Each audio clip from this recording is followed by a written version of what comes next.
નમસ્કાર કલમ યુદ્ધ સમાચારની સાથે હું છું આપની સાથે પાયલ બાંભણિયા। તો જોઈએ આજના મહત્વના સમાચારમાં। માંડવી રિવરફ્રન્ટ ખાતે યોજાયેલ શ્રીમદ ભાગવત સપ્તાહ કથા નિમિત્તે સુપ્રસિદ્ધ ગાયક કલાકાર કીર્તિદાન ગઢવીનો ભવ્ય ડાયરો યોજાયો। માંડવી તાપી મૈયાના રમણીય રિવરફ્રન્ટ ખાતે તાપી વન ચેરિટેબલ ટ્રસ્ટ અને સાંસદ પ્રભુભાઈ વસાવાના પરિવારજનો દ્વારા યોજાયેલ શ્રીમદ ભાગવત સપ્તાહ કથામાં કથાકાર મેહુલભાઈ જાની બાપુ દ્વારા વ્યાસપીઠ પરથી જણાવ્યું હતું કે ભાગવત એ જ કૃષ્ણ છે અને કૃષ્ણ એ જ ભાગવત છે। જેના જીવનમાં ભક્તિ નથી તેની કોઈ હસ્તી નથી અને ભક્તિ એટલી સસ્તી નથી અને ભક્તિ વિના મસ્તી નથી જેવા અનેક જીવનમાં ઉતરવા લાયક હૃદયસ્પર્શી દ્રષ્ટાંતો રજૂ કરી શ્રોતાજનોને ભક્તિરસમાં તરબોળ કર્યા હતા। તારીખ 29/11/2024 રોજ સાંસદ પ્રભુભાઈ વસાવા તથા મિહિરભાઈ વસાવા તેમજ તેમના પરિવારજનો દ્વારા સુપ્રસિદ્ધ કલાકાર કીર્તિદાન ગઢવીનો ભવ્ય ડાયરો યોજવામાં આવ્યો હતો। જેમાં સુપ્રસિદ્ધ ગાયક કલાકાર કીર્તિદાન ગઢવીએ ભજન સંધ્યામાં ખૂબ જ સુંદર ભજનોનું રસપાન કરાવ્યું હતું। જેમાં ડાકોરના ઠાકોર તારા બંધ દરવાજા ખુલ નું ભજન રજૂ કરી ઉપસ્થિત ભક્તજનોને ભક્તિરસમાં તરબોળ કરી ડોલાવી મૂક્યા હતા અને ભક્તિરસમાં ભાવ વિભોર બન્યા હતા। આ ડાયરામાં કીડિયારોની જેમ માનવ મેરામણ ઉમટી પડ્યું હતું।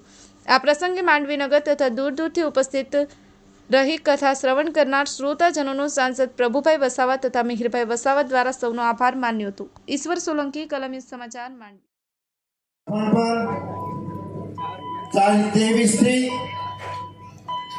1 ડિસેમ્બર સુધી ભાગવત સપ્તાહના પાવન કાર્યક્રમ દરમિયાન આજે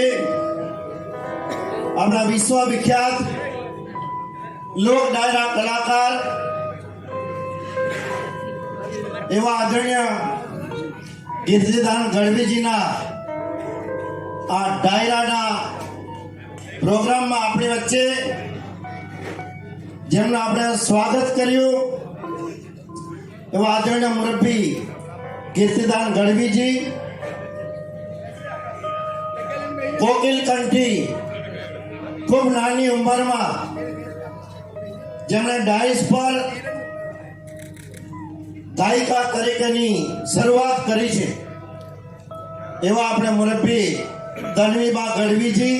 જય શ્રી કૃષ્ણ, રાધે રાધે। હું આંતરરાષ્ટ્રીય કથાકાર શ્રી મેહુલભાઈ જાની ખેરગામવાળા આજે માંડવી ગામની પાવન ધરા પર તાપી મૈયાના તટ પર બેસી અને શ્રીમદ ભાગવત કથાનો આજે વિરામનો દિવસ છે। આવતીકાલે વિષ્ણુ યજ્ઞ છે, પણ ભાગવત એ જ કૃષ્ણ છે અને કૃષ્ણ એ જ ભાગવત છે એ વ્યાસપીઠ પરથી વક્તા તો ઉચ્ચારણ કરે છે, પરંતુ માંડવીના ભક્તો, માંડવીના સમસ્ત શ્રદ્ધાળુ ભાઈઓ બહેનો એ કથામાં ખૂબ આનંદથી શ્રવણ કરી અને સાબિત કરી બતાવ્યું છે।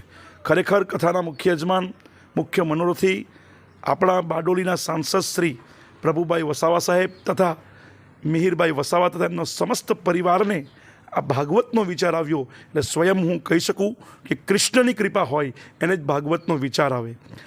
રિવરફ્રન્ટ પર તાપી મૈયાની તટ પર પ્રથમવાર આવું ભાગવતનું આયોજન કર્યું છે એ બદલ વસાવા પરિવાર તથા પ્રભુભાઈને ખૂબ ખૂબ અભિનંદન। ગઈકાલે રાત્રે વિશ્વવિખ્યાત ભજનીક જેમણે America, London, Australia, Canada, France, Fiji તમામ ગોરિયાઓના હૃદયમાં પણ ભજન શબ્દ મૂકી દીધો છે એવા કીર્તિદાનભાઈ ગઢવીનો પણ કાલે ભવ્ય કાર્યક્રમ ભજન સંધ્યા યોજાઈ। ખૂબ મોટી સંખ્યામાં ભક્તોએ હાજરી આપી। આજે સુદામા ચરિત્ર અને કથાના વિરામ અપાશે અને આવતીકાલે વિષ્ણુ યજ્ઞનું આયોજન પ્રભુભાઈ વસાવા સાહેબના યજમાન પદે થઈ રહ્યું છે। બસ મારે એટલો સંદેશો આપવો છે કે જેના જીવનમાં ભક્તિ નથી એ જીવનની કોઈ હસ્તી નથી, ભક્તિ એટલી સસ્તી નથી અને ભક્તિ વિના મસ્તી નથી।